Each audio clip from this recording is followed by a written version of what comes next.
I think where I wanted to sort of begin is maybe for you to just tell a little bit about where the company started. But I think from where I started talking to you, I don't know, this might have been a year ago or longer. If you could just talk about like the general like solutions you're going to market, whether it is related to data ingestion, whether it is related to memory, whether it is related to document intelligence, lay the land of like the capabilities. And then I would love to just like talk about just like one of the case studies and just go from there. I'm gonna take. Or do it whichever way. Yeah. Yeah, I'll do it in a way that makes sense. Don't worry. Sure. So think about it this way, right? The three areas that we're most active in when we're working with a firm are the following. We're either working with them on origination, deal origination, so getting access to new opportunities or better qualifying incoming opportunities or knowing what to do with an opportunity for a deal, right? And this is for private, all for private equity. Private Great. equity, private credit. So, Great. a company that wants to invest or acquire in other companies or that wants to, lend money to other companies. And then who are the personas? And sorry, I'm just going to ask just so some people who aren't familiar with private, who are the personas in the company that you're dealing, that are your sort of product owner that you're directly interacting with or is using the system? Absolutely. So the end user is going to be typically, in most cases, the deal teams, right? The teams that are actually working on these deals day to day. Or it might be the teams that are, teams that are actually administering the systems are the ones internally. Think about like the team that rolls up to the CTO, right? Okay. So the tech side needs to be involved, but the end user may be them or may be people on the deal side. Okay. So origination was that first kind of set of like solutions, that area that we help people with. Then there's due diligence and underwriting, right? Okay. So this is like this is like the secret sauce of how companies work. It's like, hey, like how do we decide what to invest in or how do we decide who to lend to, right? Then you have the portfolio and fund management, which is Sure. there's a lot of reporting that happens for all the portfolio Post acquisition after this already on their and books, at the fund basically. level, portfolio level, and at fund level on a monthly, quarterly, and yearly basis, right? So, Okay. so there's the reporting side of that. There's also like managing, like, okay, like who sent me, like, I need every quarter, every month, every whatever to receive XYZ from all these companies. Where am I Yeah. at? What am I missing from whom? Right? Yeah. Keeping track of all that. So those are the three areas: origination, Sure. due diligence, underwriting, and then portfolio and fund management. So around origination, there's a lot of like you're mixing a lot of AI, mix of AI outbound. You're basically working on different problems related to one, outbound, two, qualification. Is this opportunity one that we should be going after? What other sources can we look at? And can you label the opportunity, how the opportunity comes in? Is this like a, hey, if I could give from my understanding of what the opportunity may look like, is this like, hey, this company's up for sale, or we have our ability to sell a company we already have to somebody?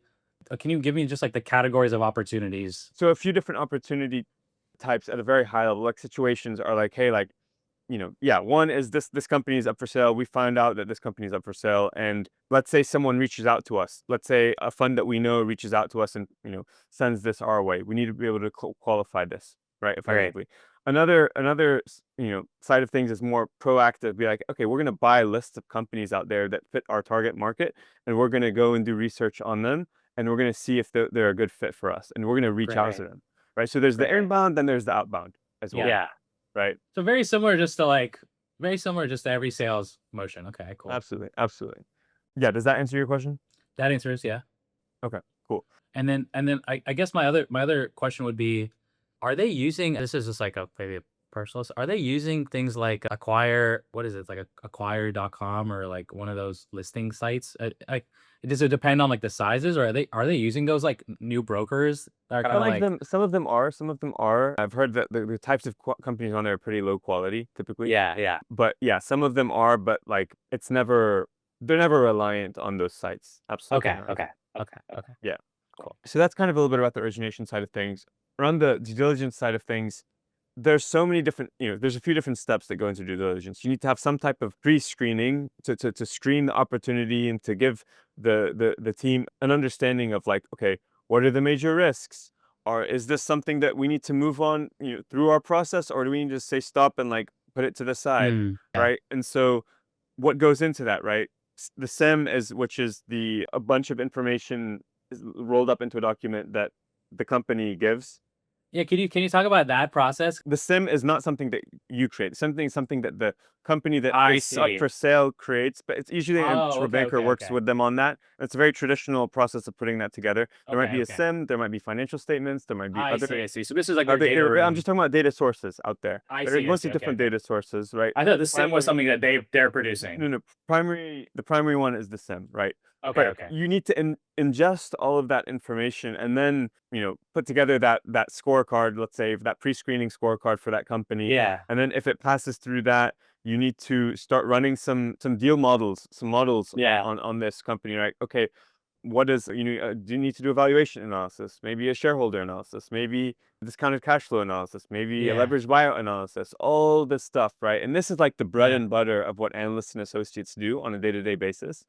And so producing, a lot of that is really grunt work, Excel monkey work that it Yeah. should be done at the snap of a finger, right? And so that's Yeah. really a lot of the time savings that we're able to deliver to these companies is, okay, have your team focus on that last 10% where you're actually using reasoning and judgment To to tweak parameters.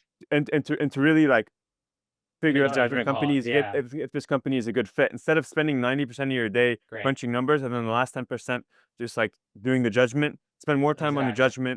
judgment. Think more deeply about more deals, Run more scenarios. that type of thing. That type of thing. Absolutely. And you run, yeah. If you can run them quicker, you can run more of them, right? You're not limited by time, right? I only Yeah. have X amount of time. I just, let's just do this. Now you can do a whole bunch of different stuff. And so I think in due diligence, there's like, that's probably the highest, most clearly defined high ROI projects are in due diligence. Really? Okay. So beyond origination, the diligence part, and the third, the middle part you're mentioning is really like the highest alpha, or are you saying this is actually just all within origination?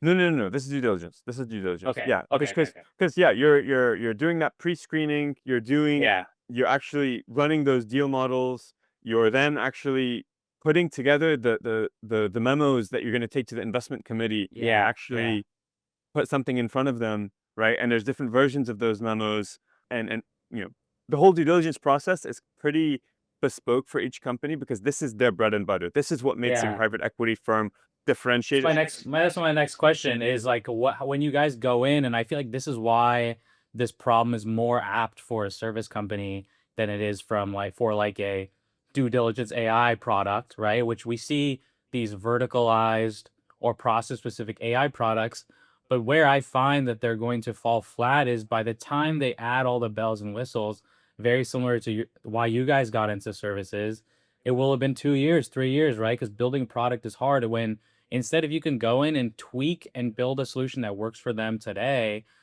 how can they can win versus everybody getting access to software levels of playing field, right? You know?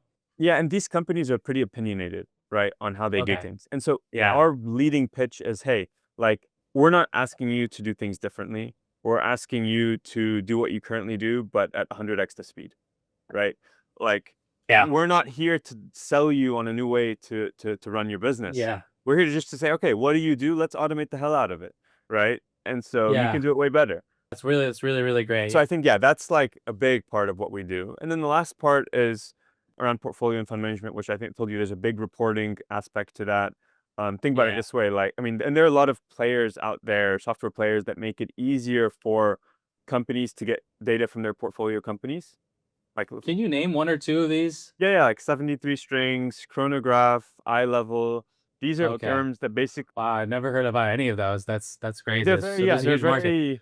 very vertical, right? And so it's like, Okay. okay, well, it makes it easier for you, PE firm, to get your information from your portfolio companies, right? Let's say Yeah. it's like, for example, it's a portal where your portfolio company can upload their documents Okay. Okay. or Okay. something, right? It's like, yeah, not sophisticated stuff, whatever, it's fine. Yeah. But I think where a lot of the work that we do is okay, taking that information that might be in one of those platforms and actually helping you automate your reporting that you're gonna Yeah. have to be doing on a monthly, quarterly, annual basis, right? We've seen companies have a lot of inconsistencies in their reporting from whether it's from company to company, from month to month, from quarter to quarter. The definitions for metrics change over time, as you know, and at the end of the day, when you're crunching all those numbers in these huge, massive, ugly Excel models, you're prone to a lot of errors. There Yeah. are hard-coded values that fall through the cracks. There's no versioning. There's no Yeah. one source of truth because there's three different Excel files, and they all show slightly different numbers.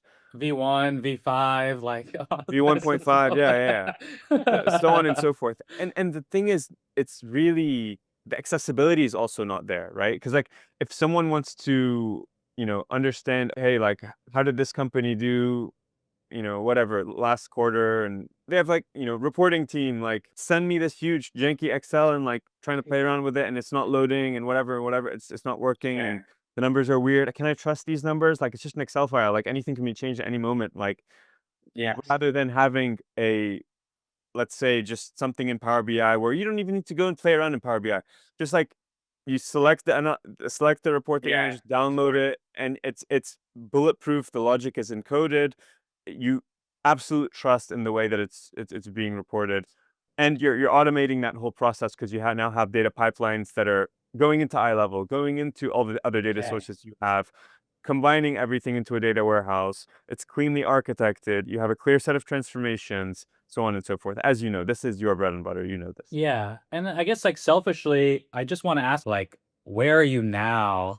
And if you could talk about like what are the key things you learned and you sort of built your positioning up towards finance, towards private credit. Let me roll back a little bit to the beginning of our journey. So a couple of years ago, we were building a data product for enterprise data analysts, right? So teams of data analysts at large companies. And we saw that there was a lot of need around big configurable software to address a lot of the repetitive questions that these data analyst teams were getting. And like software that was, heavily integrated with all the systems that the companies use, so on and so forth. And we saw that, over time, our thesis was a little bit wrong, right? Like we were getting tons of requests for building custom things for the companies. And that was taking away from the actual usage of the platform, right? So there was less and less focus on the platform, more and more Okay. focus on, custom builds. And so we went away from building a product and we switched the business from being a product focused business to a services based business. And this With shift, with the same leadership crew, like nothing changed. Same teams of the people. nothing Okay. changed, nothing changed, nothing changed. Okay. And there's been you know, for a few different reasons, right? Listening towards the market. We also reflected internally. We saw that, we're builders at heart. We love building. We're really good at what we do. And the professional services model was more aligned with how we wanted to run a business, right? Which is one, not dependent on outside capital, two, providing value providing value from day one, right? Not just, giving endless promises of future value. Yeah. Three, I think there's a level of flexibility and adaptability that you have whenever you're a professional services provider compared to whenever you're, building a product for someone, right? When you're building a product for someone, you kind of have to fit that, square peg in the round hole because your product is only so configurable, right? And so we didn't Yeah. really like that approach, and we felt like what we were selling was sometimes not aligned with what the client needs. It's like, okay, well, let's just build them what they need, right? And so projects may differ, but that's okay. And so we made that shift. And at the beginning, we were pretty industry agnostic. My co-founder, I come from a data science optimization background. My co-founder comes from a data engineering financial services background. A lot of members of the team come from financial services background. So slowly we Yeah. started niching down. First niched down into financial services, and then we further niched down into providing custom data and AI solutions for the private credit and private equities, firms that are out there, right? And when was the positioning less about like capabilities? We went through a similar positioning exercise here where I'm kind of like, we could do everything for everybody, right? And you have that in services where a lot of people come to you and are like, can you build this app over here? And, even I've come to you guys and said, can we build this one random thing over here? But was it more like you had the expertise on the team? Was it more of like, hey, this industry is underserved? What was the competitive advantage? Or like, if you could think about that, like in some way you're saying yes to something, but you are of course saying no to 100 other things, like I get a lot of FOMO even in our business. Not really FOMO, but more of like you just like wonder what it would be like to position elsewhere. Like, yeah, if you could talk about like wrangling with those ideas, and I know it wasn't quick because we talk all the time. So yeah, Yeah, definitely something that I struggled with for a little bit. It's like, okay, do we want to niche down, and what are we going to niche into, right? And so I think my mind kind of pretty quickly saw the writing on the wall that we need to niche down to build up enough differentiation in the market, okay, right? Because if you always put yourself in the customer's shoes, would you rather would you rather yeah. work with someone who's built stuff specifically for people like you, or who's building anything for anyone? You were saying about niching down and what customers would rather buy something specialized. My analogy was like you're not gonna wear Allbirds on like the basketball court. Like you want basketball shoes, you want like tennis shoes. They're like similar in some ways, and in fact, Nike makes very specialized things in each category. But it's like Nike, right? It's like Accenture can offer super deep because they just have the capital to do so. I think at our level, like it's you kind of like want to stack the deck on success, right? Absolutely. And I think it's not just about what can be offered, but it's also about like the ramp up time needed, right? The ramp up time needed to I see. understand a new industry, Mm. unique needs, something that you've never seen before, learning workflows that you've never heard of before, versus a player coming in there and having seen it all before at similar firms, and being able to bring those learnings from similar firms to this new project. I think that makes a big difference. Do you guys are you seeing a lot of competition? Like, you know, when you go pitch, are you seeing people shop? Like, do you think about that? Like, do you think about competition? I mean, of course, like I'm sure people ask you like, who are your competitors? And there may be a canned answer, there may be a real answer, but like, who? Like, do you think about that when you go to clients, or is your market really still like super underserved? I think obviously the big guys are everywhere. Like Yeah. you said, Accenture plays everywhere, Deloitte Digital plays everywhere. And so putting those guys aside, there are some niche data firms in our space. I don't think we've heard of them, mostly through our own research, not through our customers mentioning, Yes. right? Yes. So I think you're not necessarily also competing against other firms. You're competing against doing nothing, and you're Yeah. competing against the In house. sometimes, yeah, misplaced confidence that they can do things in-house as well, Correct. right? Correct. Which some firms realize from day one that, they can't, and some firms takes them a while, and some firms have massive budgets and they're able to build amazing teams, and it just takes them 5 years instead of one, right? But they get Yeah. it done. Yeah. So yeah, I see that as well. I see we have clients where, yeah, they have it's like it's just really tough because they have no idea like what they're talking about, and it's not their core business building technology. In fact, they're and I feel lucky to have worked in technology with a lot of smart people. I'm telling them that like nobody is going to work at your company. You're not going to be able to recruit for the talent that we have, or even like talent that's like even not qualified to work at our company. So it's like going to be hard for them to build this. And instead of just playing the game that they're good at, they're like, well, why don't it's like how hard could it really be? I'm like, even in my business, there's stuff. For example, I tell my team like legal, finance, like we pay people to handle those because that's not my level of specialization. Oh, expertise. yeah. Yeah, so I'm like, I want to do data and AI and I want to build a company, but like, why would I be like, oh, I can save like a couple $100 on like legal fees, and then what? Like, we get cooked on a Like contract. what Like risk? that's not I want What risk, right? And so like for those folks, are you more stoic now than you were in terms of being like, hey, you know, we trust our process, and like if you guys think you can build this and go ahead, or do you basically quickly disqualify them, or how do you think about that? I think they're in most cases, and they don't even tell us what they're gonna do instead. Yeah. I think most cases when they don't work with us, they just do nothing, and they try to do something and it doesn't work, right? I think Yeah. we're talking about a minority of cases, right? Once we're in the room, Yes. the decision maker who has a project, we usually do very, very well. Yeah. I think if a project is going to move forward, we're usually very, very competitive to get that project.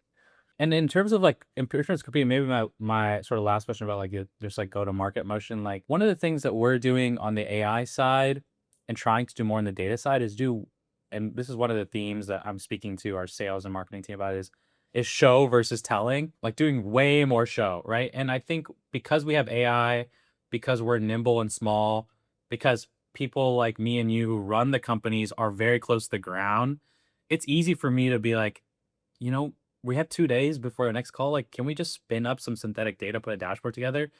And we could do that. Versus if you're a big consulting, like someone has that idea, but then the leader doesn't get it, and the people on the ground are like, I rely way more on like proof of concepts, 2 days, sort of like, hey, I tell someone on my team, like, hey, just spend like 3, 4 hours, whip something together. Do not worry at all about it being perfect. Like, please just like get something there I can screenshot or send a loom. And that puts us over the edge on anyone, because no one has ever come to those sales meetings without a signed paper or without even like an LOI and been like, here's something we just like wanted to show you, right? And there is some reproducibility. There is some behind the scenes, like we vibe code a lot of that stuff. I don't know. I wanted to ask you about that because we're thinking even about that this week, and we build up a library of proof of concepts, and we try to leverage that after, so it doesn't go complete a waste. But interested if you guys are relying on that. We're leaning into that more and more. I think every week that passes, we find ourselves doing more and more that type of thing. And I think that's definitely one of the ways that you show value very quickly.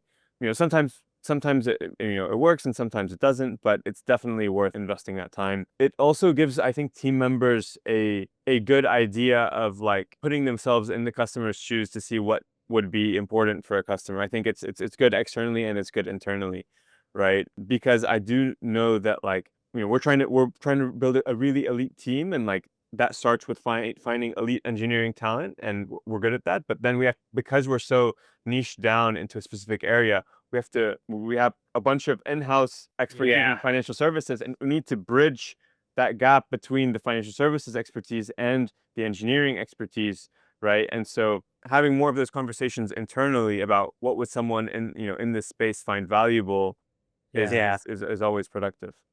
I mean, that's part of the reason, even for this conversation and doing interviews. I know that what those companies have in capital and connections, they lack in speed and like getting people together to go do a thing. Even if it's just like, it's really 5 hours of work for us to put together some of these things, and they can't get their stuff together, right? And so for me, I'm like, I tell people, again, and there's some times where we go after people where we're like, hey, we'll put something together in 2 weeks. And they're like, that's not fast enough. I'm like, dude, good luck finding anyone. Like, I'm not trying to compete with, like, I tell them, like, dude, this is very fast. Like, I think you understand, like, people will quote you 6 months for some of the stuff we're doing. But on the other hand, we have people that like, they see them, they're like, oh my God.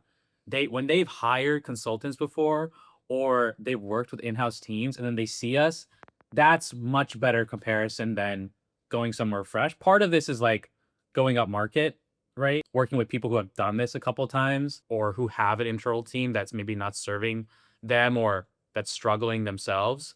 That's a way better comparison for us than like someone who's fresh faced, like who has read about AI and Who is has an like idea. tech it. Yeah, who has an idea. I'm like, tech is easy. I'm like, go do it then, because this is not that easy. Our value prop is that we're making it easy and fast, and we need to make money for that. Right? That's what we're bringing to the table. Absolutely. And I think also there's a somewhat of a mismatch between what people understand to be prototypes versus good in production. Yeah. And so sometimes, I'm just going to throw out a few scenarios here. Like one scenario I've seen is like, oh, like it took you a few days to put this thing together. Like, why does it need to take you 2 months to do the full thing? Like, right? Yeah. And 2 months is pretty short, like for a major, for a That's large very project. short. Right. And then they're like, why do you need a few months? And it's like, well, then, It's like, you think it can be can't done just in a start the couple weeks, do it, conversation there. right? Yeah. Yeah, you can't start the conversation there, but this is where it's like, I don't think people, and it's so funny because my background sort of split, where I have a lot of friends in the startup world, who are in like growth marketing, sales. They've only worked for like Series A to C startups. I also have a lot of friends at the enterprise level, and increasingly more as like our business is focused where we don't serve a lot of startups. Most of our stuff is larger. And so they just have such a mismatch on like what speed is. Because on the enterprise level, I have family that works at big companies, a lot of friends that work at big enterprise in the Bay Area, and like they work so slowly, and there's so much red tape. But there's also like, they have to build production grade systems. These are going to millions or tens, hundreds of millions of users. And then I work with startups that, yeah, they're like, I have $2,000 and like I need it tomorrow. It's like, dude, I don't think you get what, like, just like there's such a mismatch there. And so when we're in the middle and thinking about who to serve, for a long time I thought about both, and our decision was just, we wait for those people to graduate and get, We have to go up market. We have to. and we go up market. And it's I was listening to that podcast this morning where they're just like, experience is the best teacher. I'm like, go hire a data person, like see what it's like to find someone, and it will prove our value immediately. The moment you work with that person and they just like, oh, I can only do dashboarding, I can't do like data modeling, or like, oh, I've never like set up Snowflake, like just like do that. And then you'll understand also, not, yeah, they may be cheap, but like you're gonna lose 6 months. So what is 6 months? If 6 months doesn't mean anything in your business, then that you're probably not a fit for us, because for all of our clients, time is of the essence, and we want to partner with people who are ambitious. And we're not that expensive. Like I know, I know what people that I know what the GSIs, I know what these guys are pricing. Like we're not even there. And so I don't know. Every day I feel like we're more competitive than the last. Yeah, and I think that's only competing on value, not on price, is what we try to do. Yeah. Because if you compete on price, you're just going to go to the bottom and you're going to lose all sense of value. But I think, yeah, production systems, people don't understand what it takes. People are well and fine until a bug comes up or something is unexpected. Then it's like, oh, like, what's going on? Well, this is where the expertise comes into play, right? Yeah. But yeah, I think generally show not to, going back to your original point, Yeah. show not tell, go more up market, bring that speed to up market, but with the robustness of actually delivery that is, high grade, right? Yeah. Because you don't want to lose that. Yeah, I guess I wanted to spend a little bit of time. I think what's top of mind for a lot of people is like where folks are seeing AI. And I think in particular, I want to talk about due diligence. Like a lot of the stuff I was reading about, yeah, I've been reading a lot about private credit, especially I feel like in the last 2 years, there's been a huge private credit boom. I don't know, as I feel like maybe is it just mainly because of interest rates and like that, like, can you do you now that if you're on the inside, like, can you explain why there's like to like a layman journal reader like me, like why it's like booming? I think, yeah, I mean, again, yeah, I'm at the intersection of tech and finance, right? I'm not a Yeah. pure finance guy, absolutely not. But like, yeah, interest rates are one reason. I think another reason is because a lot of the PE firms that invested in the kind of all the overvaluation that was going on a few years ago, they're now finding it tough to return capital to investors. And so investors are looking a little bit more into private credit. As another Um, vehicle. Right. So like private equity, like, a few years, that whatever, maybe 2021 era where there was a lot of investment into companies that, prices that didn't make sense, right? And Yeah. so it's some of those firms are finding it difficult to, return capital to investors now. I see. And so, but yeah, that's just general, The reason for the boom. yeah, general. And I think just private credit has become more mature as well since then. Also, probably maybe less willingness from banks to lend in specific I see. scenarios. But yeah, private credit has definitely grown, and I think it will continue to grow, most definitely. And then so we talked, I think I want to just focus on the due diligence process. Like, can you, when I go to clients, we don't work with many people that are like purely cost cutting. Like I want to go work with people that are like, we want to move faster. Meaning if they're like, we want to bring in AI because I want to fire all my analysts, like that's not an interesting project to me. In fact, what's more interesting is like, hey, my analysts are working on things that I want them to go, they're smart. I want them to go work on more interesting stuff, spend more time with our portfolio company. Can you talk about like, if you've spent enough time in a company to see the ROI on some of these things that the systems you're putting in place? For me, what I immediately gravitate to is like deal volume. So you can take more, so you can disqualify faster, you can qualify faster, you can take more on in parallel. But like if you can narrow down to like one or two, and again, for us on the technology side, like we have some KPIs that we're thinking about, but for your buyer, for people that are at the top of these firms, like after 3 or 6 months of working with you, like what are like one or two KPIs where they're like, damn, this is now like we're in a different playing field, if they can see that effect in one or two numbers. Absolutely. And if you want to focus on due, like, yeah, there are different numbers. I think depending due on the diligence. I think let's talk you're about right. I due think due diligence is like, Yeah. as you mentioned. I think the origination piece. I think that's a lot of marketing. That's like a lot of like enrichment data qualification. I think that's pretty straightforward. There's a lot of firms that are offering it. But I think the due diligence piece. That's where, dude, what you guys are doing is not what exists on the market for a lot of folks.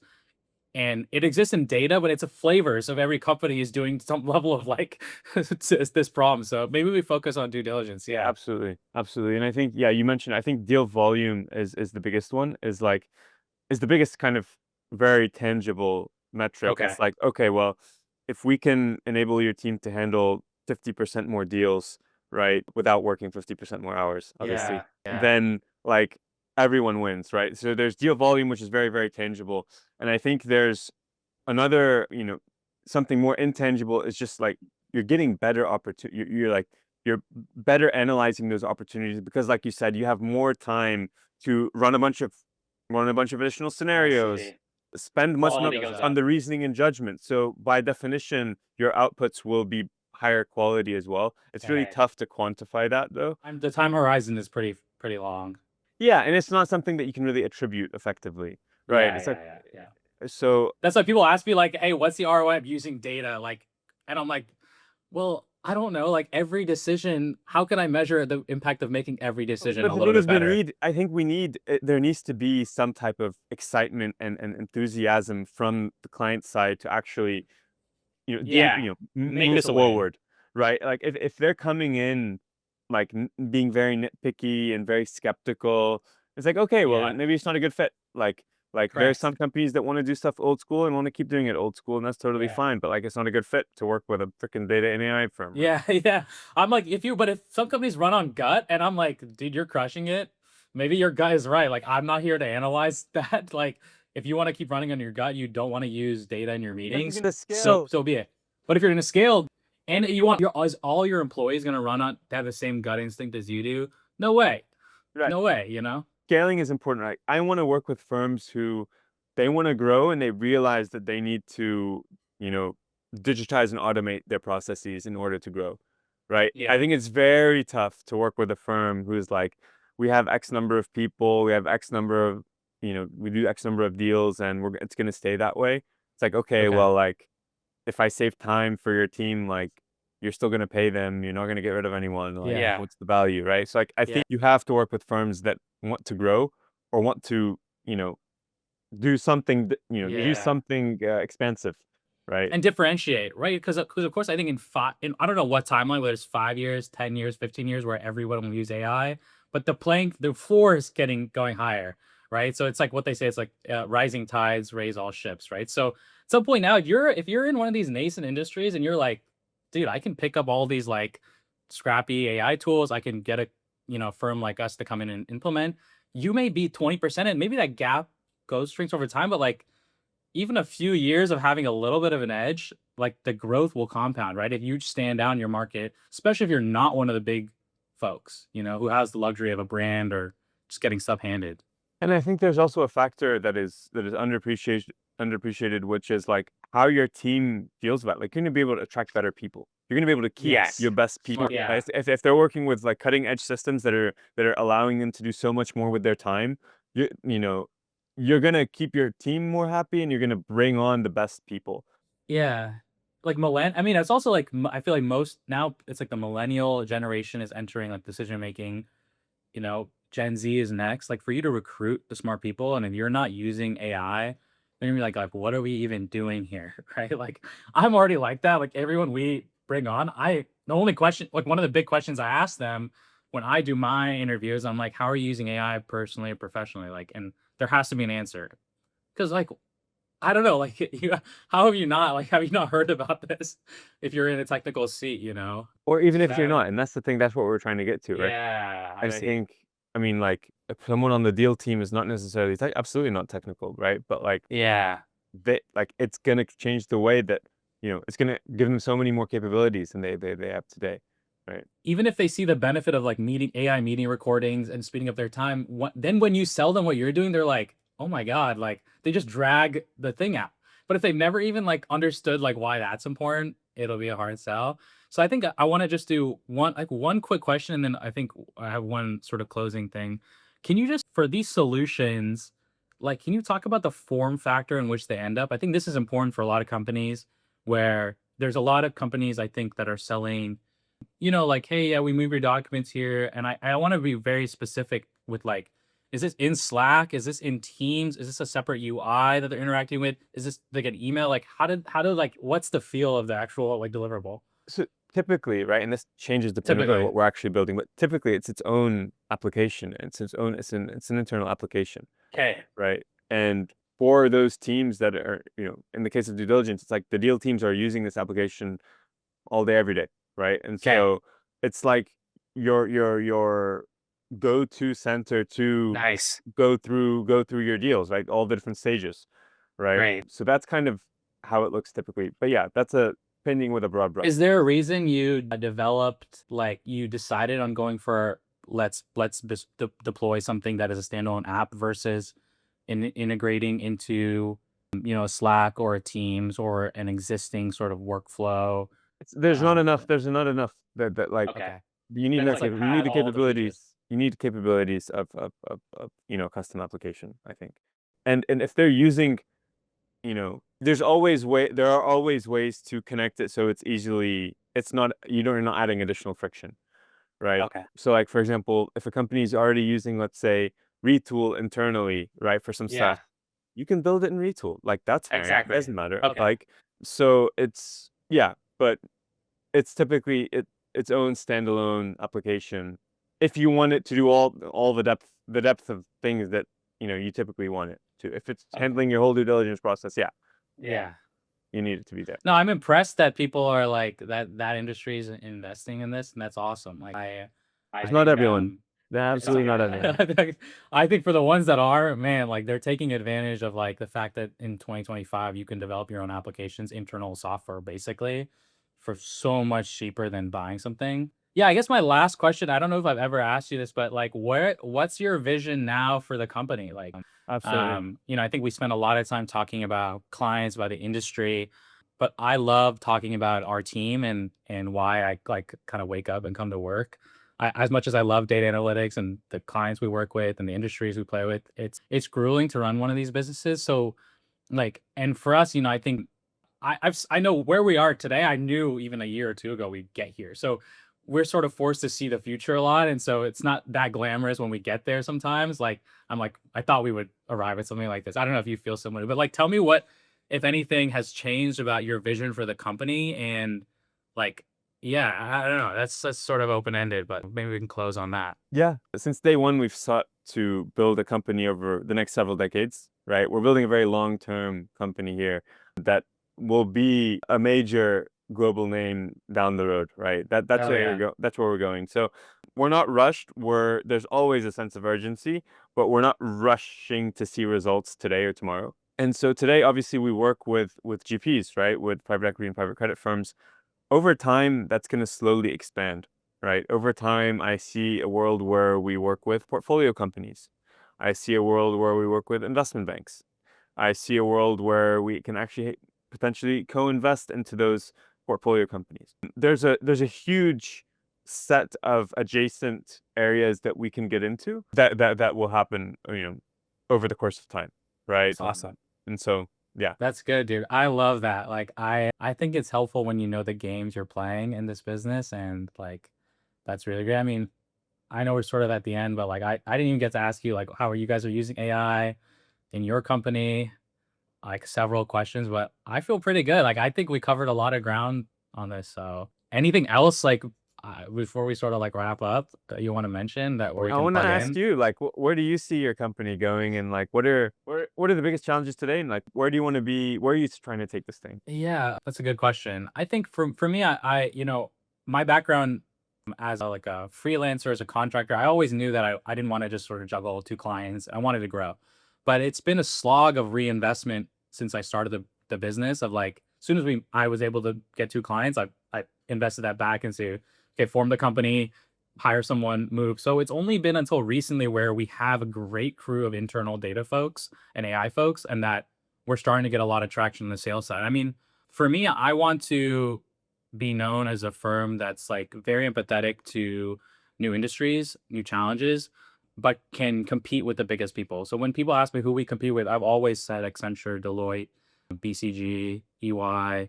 Like I only look at those folks, right? And people one day were telling me I only did data, and then now we're doing AI. We do a lot of procurement strategy. We do broader KPI. Like we could get it. We now into a lot of things. And I realize at the end of the day, for a business like ours, we are a broker for smart people attacking smart problems. So for me, one of the things and part of even how doing the conversations like this and putting these out is brand, right? I want to be known as someone you're buying from people in this business. And I think there will, as AI comes in, even when I think about our business and competition, many people will be able to do the solutions we do. I think like it's an ego talking if you think you're the only people. Like, I'm not building a rocket, and maybe there are only a few people, but we're doing things other people can do. Because I was doing it for some time, not that long, and then I turned into this. So I know it's possible. Like, yes, it's hard. It was a slog, but I know there will be competition. So for me, the way to differentiate is on the human factor. And so our people, I want to make sure that we're fully, guided around making clients happy. I think we're still working towards like your level of specificity on like our positioning, but I want to grow fast. Like I think we have the luxury of becoming the experts, in the US on how to implement AI strategy across like core company operations as co-pilots, as sort of like document intelligence. And we're also done so much work in analytics that marrying that is here. And I don't know, in terms of the big company or small company, it's been tough. I haven't had a chance to really think through more than like 6 months of the business in a long time. So for me, primary goal is just to get great people. Like I wake up every day and I'm happy that, even on this call, like Hannah and, some of the people you interact with team are joining us to do what we do. And so that's what I focus on. Like whether we're trying to exit the company or whether we grow it, I think part of it is just like, can I sustain the journey? I think my tendency is to move very fast and sort of like burn out quickly. And I've done a good job of like trying to like facilitate that. But for me, when people set goals in front of them, like double it in like half the time. And so I think there is an urge for me to try to just move very, very fast and sort of like build a name for us. It takes a lot of hard work. So yeah. Amazing. Yeah. Awesome. Love it.